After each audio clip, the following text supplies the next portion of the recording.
In today's video, I am going to teach you how to empty a cauldron in Minecraft 26.1.2, updated 2026 guide. Minecraft, in banning a cauldron in Minecraft is very simple once you know the correct tool to use.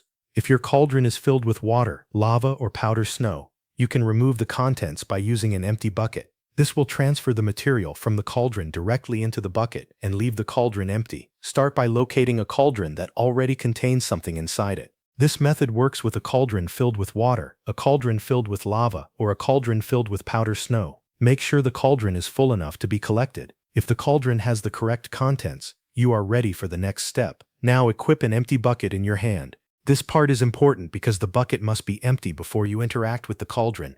If you are holding any other item, switch to the empty bucket in your hotbar, so it is the active item. Once the empty bucket is selected, move close enough to the cauldron so you can interact with it.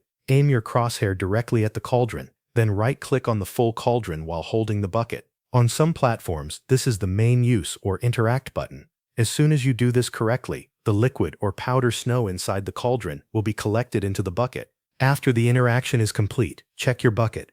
It should now contain the material that was inside the cauldron. If it was water, you will now have a water bucket. If it was lava, you will now have a lava bucket.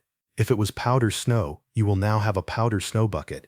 At the same time, the cauldron itself will become empty. You will see that it no longer contains any water, lava, or powder snow. Once it is empty, it can be filled again later with the same materials or used for other purposes in your world. If the cauldron does not empty, make sure you are using an empty bucket and that the cauldron actually contains a collectible amount. Then try right-clicking again while aiming directly at it. That covers everything you need to know.